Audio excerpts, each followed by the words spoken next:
All right, let's jump into another deep dive. Today, we're tackling Blair Enns' Win Without Pitching Manifesto. Oh, this is a good one. Yeah, you really got me thinking. You know how we're always talking about escaping that soul-crushing cycle of pitching for free? Yeah. Well, Enns lays out a pretty bold framework for how creative firms can actually win those dream clients without giving away their ideas for free. Yeah. It's all about shifting that power dynamic, becoming a sought-after expert. Right. And owning your value.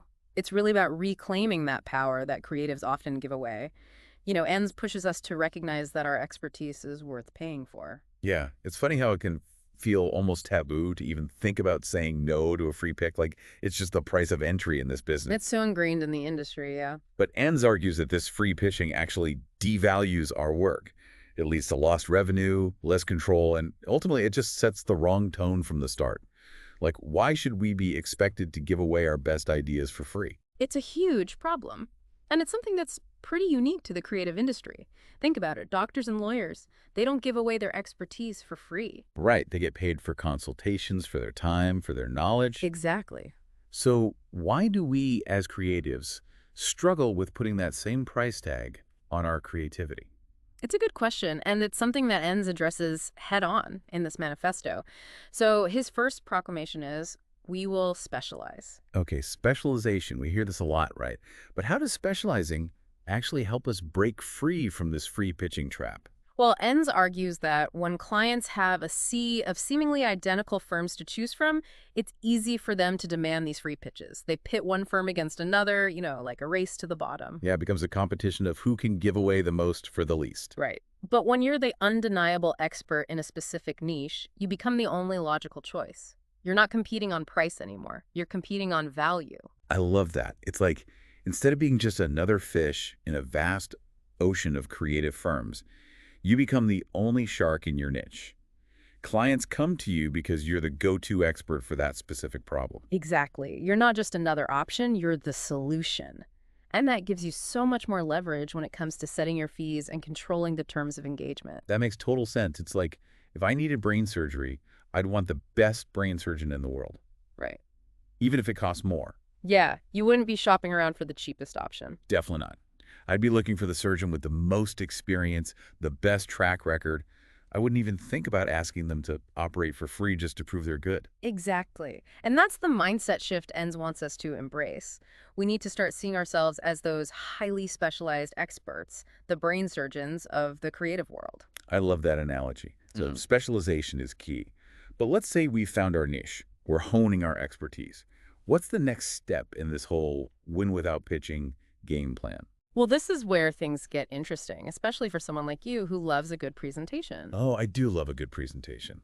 There's something so satisfying about crafting that perfect pitch deck and seeing the client's reaction when you unveil it. Yeah, but Enns challenges us to rethink our love affair with presentations. Okay, hold on. Is he saying presentations are bad? Because I've poured my heart and soul into some pretty epic presentations in my time. It's not that presentations are inherently bad. It's more that they often reinforce this dynamic of the client as the judge and you as the performer. It can perpetuate this feeling of pitching for approval rather than collaborating on a solution.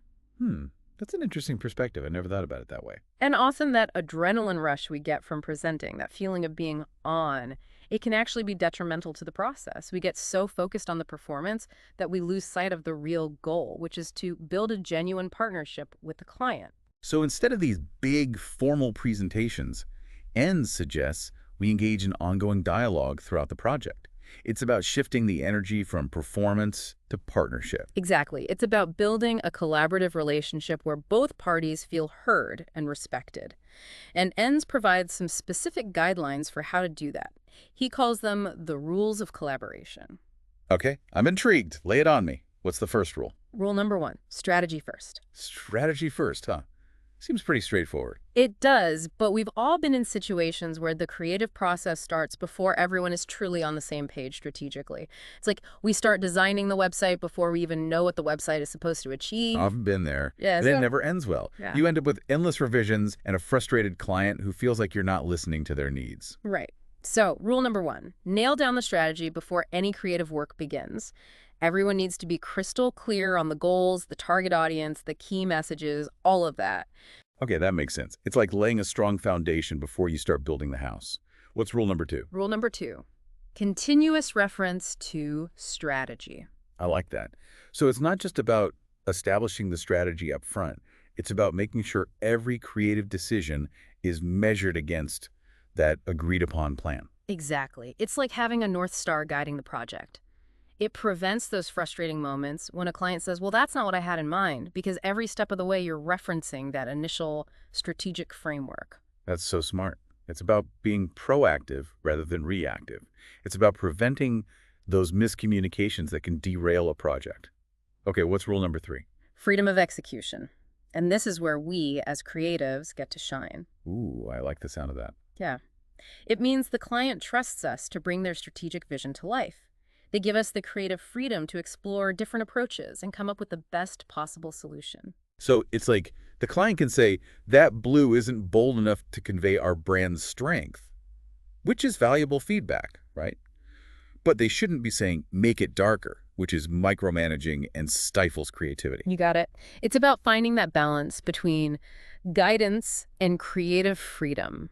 All right, 2 more rules to go. Hit me. Rule number 4, fewer options of better quality. Less is more, huh? Especially when it comes to creative concepts. Instead of overwhelming the client with a ton of options, present only your strongest ideas.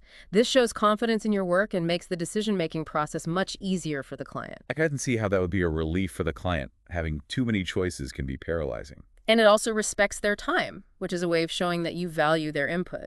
Okay, on to the final rule. Drum roll, please. Rule number 5, only we present our work. That's an interesting one. Why is it so important to be the ones presenting our ideas? Because it ensures that the message is communicated with the intended impact. It's easy for the power dynamic to shift if the client is the one presenting your work internally. So if we're not there to explain the thinking behind our ideas, the nuances can get lost in translation. And then it becomes about defending our work instead of celebrating it. Okay, so we're specializing, ditching presentations for collaborative conversations, and establishing ourselves as strategic partners. This is a pretty huge shift in mindset already. What's the next step in breaking free from this free pitching cycle? Well, the third proclamation gets to the heart of the problem. We will diagnose before we prescribe. Diagnose before you prescribe, huh? Okay, break that down for me. It's simple, really. Just like a doctor wouldn't perform surgery before a proper examination, we shouldn't jump to solutions before we fully understand the problem. Okay, that resonates with me. I'm all about being thorough and avoiding those knee-jerk reactions. But doesn't the client usually come to us knowing what they need? Isn't the client always right? Well, clients often come to us with a self-diagnosis, and sometimes they're spot on, but just as often their perspective might be incomplete, or they might be misinterpreting the symptoms. So it's like they might think they need a new website when the real problem is their marketing strategy. Exactly. And if we just jump in and start designing that new website without really understanding the underlying issues, we're not really solving the problem. We're just putting a Band-Aid on it. And that can lead to frustration for both us and the client down the road. It's about asking the right questions, digging deeper, and really understanding the root cause of their challenges. And that takes time and expertise. Okay, but how do we convince clients to embrace this diagnose before you prescribe approach? It seems like such a departure from how things are usually done. It takes courage, for sure. It takes a clear understanding of your value and the ability to articulate the importance of your diagnostic process. Think of it like a doctor explaining why they need to order an MRI before recommending a course of treatment. Right, the MRI analogy. It's like you're paying for the expertise, for the diagnosis, not just for the solution. Exactly. And sometimes it might even mean walking away from clients who aren't interested in a proper diagnosis. Sounds counterintuitive, but maybe saying no is sometimes the best way to assert our value. It's like if you're not willing to invest in understanding the problem, then we're probably not the right fit for you. Exactly. And this leads us to the fourth proclamation, which I know might make some creatives a little uncomfortable.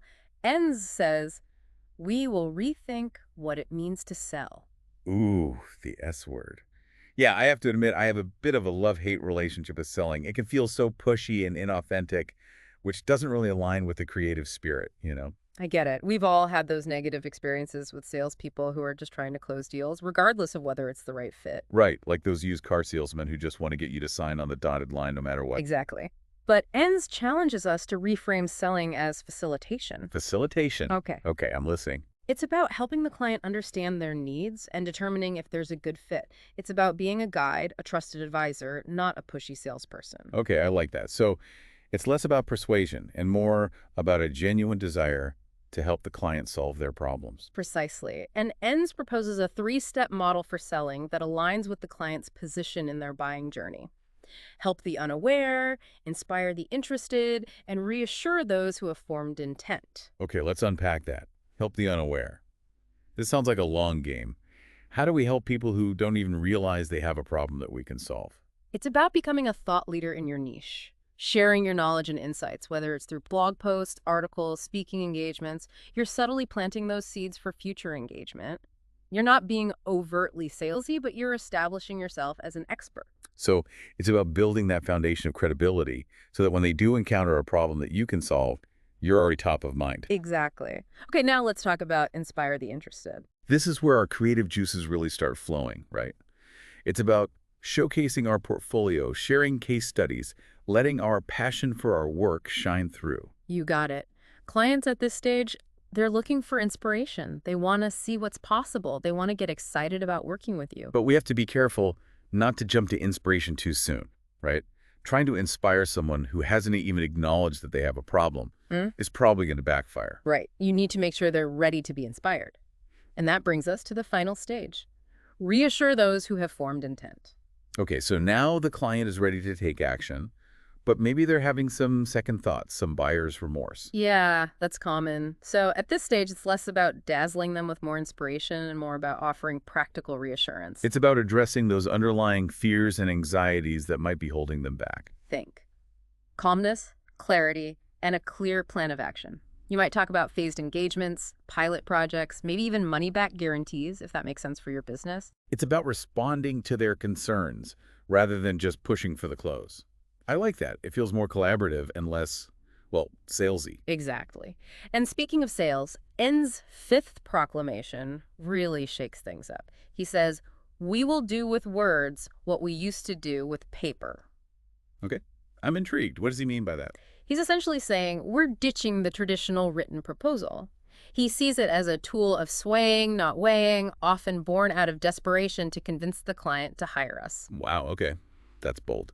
So no more proposals. What do we do instead? How do we document the agreement with a client? He believes the proposal itself should be the conversation. Once you've reached a verbal agreement on the scope, the time frame, the budget, the terms, you simply document that agreement in a contract.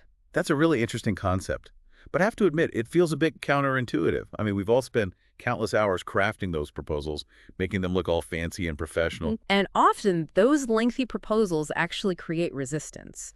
It makes it harder for the client to say no, and it can signal that you're maybe a little too eager, a little too desperate. Okay, yeah, I can see that. It's like the more you try to convince someone, the more suspicious they become. Exactly.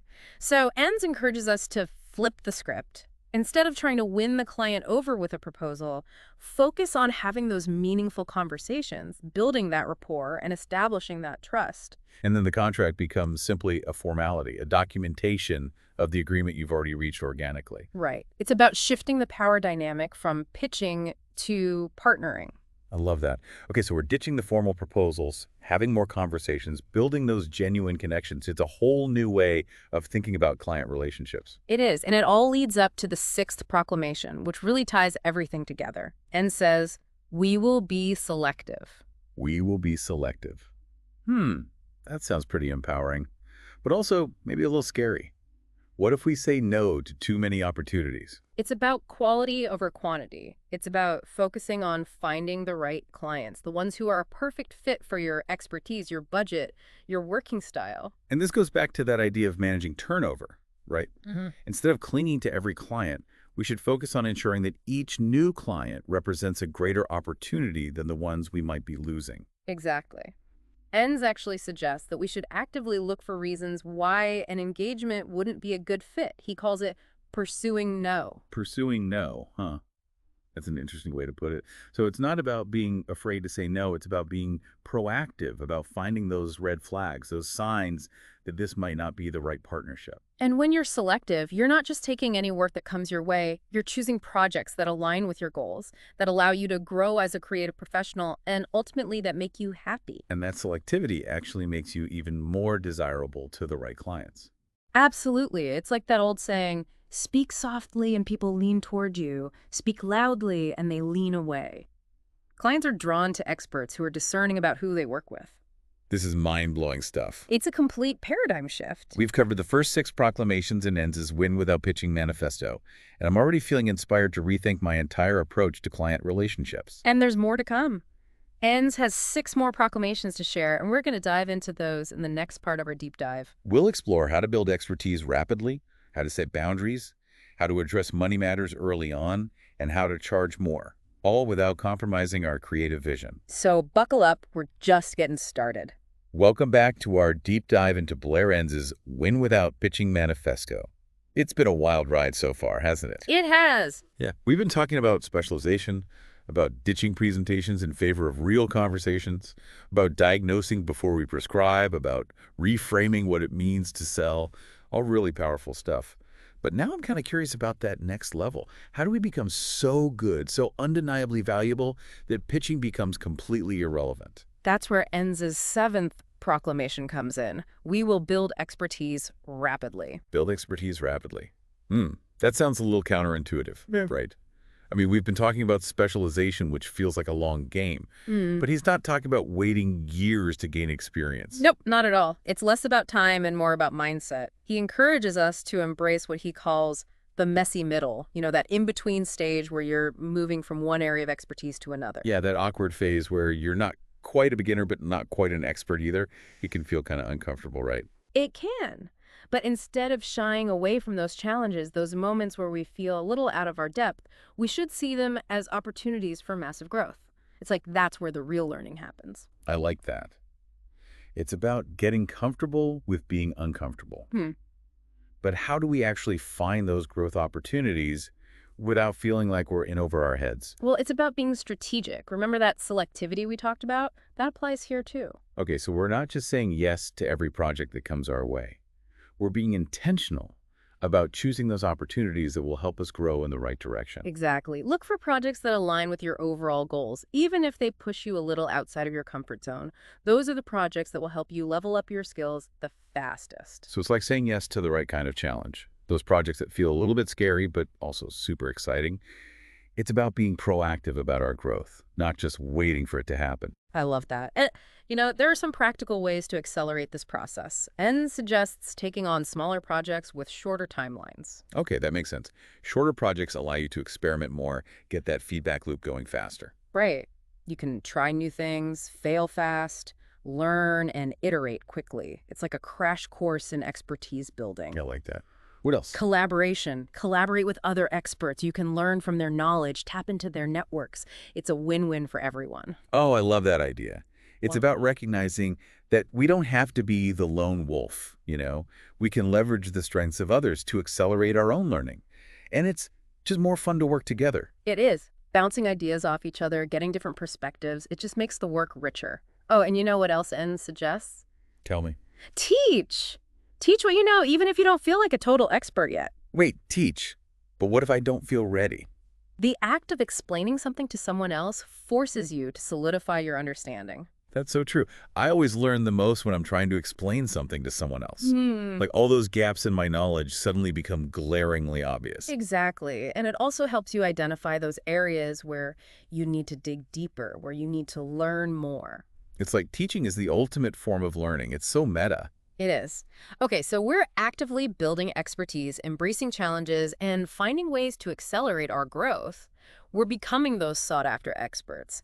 But if we really want to win without pitching, we need to talk about something else, something that can be a little tricky for creatives. Oh, what's that? Boundaries. Boundaries. Ugh, yes. I know they're important, but I struggle with this so much. I'm such a people pleaser, and I hate to say no. But I know that setting clear boundaries is essential for protecting my time, my energy, and ultimately my sanity. It's a constant battle, right? And that's exactly why Enns' eighth proclamation is so important. He says, "We will not solve problems before we are paid." Okay, yes, that's so powerful. We will not solve problems before we are paid. I need to write that on a sticky note and put it on my computer screen. It's a great mantra. It's about recognizing that our ideas and solutions have real value and that value deserves to be compensated. It's like we wouldn't expect a doctor to perform surgery for free just to prove they're skilled. So why do we as creatives feel pressured to give away our expertise? Right, but it's like this cultural conditioning we need to break free from. We fall into the trap of doing free work, whether it's speculative designs, lengthy proposals, endless brainstorming sessions, all before a contract is even signed. It's like we're so eager to prove ourselves that we forget to value our own time and expertise. And ironically, by doing all that free work, we're actually undermining our position as experts. Totally. It sends the message that our work isn't worth paying for. So how do we avoid this trap? What are some practical ways to set those boundaries? Well, it starts with understanding the difference between marketing and selling. Okay, marketing versus selling. I'm listening. Marketing is about generating interest, showcasing your expertise. You might share some high-level insights, create some thought leadership content, that kind of thing. But selling is about defining the scope of work, setting clear expectations, and negotiating a fair price before you start solving problems. Okay, I see the distinctions. Like marketing is about attracting the right clients, and selling is about making sure the engagement is a good fit for both parties. Exactly. And this is where that diagnose before you prescribe approach comes in handy. Oh, right. Because by charging for our time to diagnose the client's needs, we're establishing the value of our expertise from the start. You got it. It's like that MRI analogy again. You pay for the diagnosis, not just for the surgery. Right. And it sets that expectation that the solutions we come up with, the creative magic we're going to bring to the table, that's also worth paying for. Exactly. And N says it perfectly. Doctors charge for MRIs. Accountants charge for audits. Lawyers charge for discovery. And we charge for our diagnostic work as well. I love that. It's about recognizing that our time, our knowledge, our creative problem-solving skills, these are valuable commodities, not something to be given away freely. Preach. And speaking of valuable commodities, that brings us to the ninth proclamation. N says, we will address issues of money early. Ooh, money talk. Yeah. This is where I tend to get a little squeamish. I'd much rather focus on the creative side of things than have those awkward money conversations. I hear you. It can feel uncomfortable for sure. But avoiding the money conversation only creates problems down the road. Oh, I know. It can lead to resentment, scope creep, and sometimes even financial instability. It's just not worth it. Right. So ENDS encourages us to address money matters openly and honestly, ideally in the first conversation with a potential client. Okay, so instead of waiting until the end to present our fees, we should be upfront about our pricing philosophy and typical budgets. I mean, it might feel a bit awkward at first, but it just makes sense. It does. It's about being transparent and respecting each other's time. And it also helps weed out those clients who aren't a good financial fit. If their budget is significantly lower than what you typically work with, it's better to know that upfront and respectfully decline the opportunity. It's about finding those clients who value what you bring to the table and who are willing to invest in your expertise. And remember, price is often a reflection of expertise. The more specialized you are, the more in demand you become, the higher your fees can be. It's like you're not just charging for your time, you're charging for the years of experience, the knowledge, the unique skills that you bring to the table. Exactly. So we've covered the first 9 proclamations, from specializing and collaborating to setting boundaries and having those all-important money conversations. It's a lot to take in, but I'm feeling so energized by this new way of thinking about the creative process. Me too. It's like win without pitching is about so much more than just avoiding free work. It's about building a creative career that is both sustainable and fulfilling. It's about reclaiming our power and sipping into our full potential as creative professionals. Okay, we're back for the final part of our deep dive into Blair Enns' Win Without Pitching Manifesto. We've covered a ton of ground, haven't we? From specialization to boundaries, from those sometimes awkward money conversations to the idea of pursuing no. It's been a real mind shift. But I gotta admit, I'm still a little fuzzy on the how. Like, how do we actually put all this amazing advice into practice in the real world? How do we navigate those tricky client interactions and build a business development system that attracts the right clients, all without resorting to those soul-crushing pitches? Well, I think that's where ENDS really shines. He provides some super practical advice for dealing with those common challenges, like, for example, those dreaded requests for proposals, the RFPs. Ah, yes, those RFPs, every creative's favorite, right? But wait, I thought ANS was all about ditching proposals altogether. He is, ultimately. But he also recognizes that RFPs are often a reality in the creative world, especially when dealing with larger organizations or government agencies.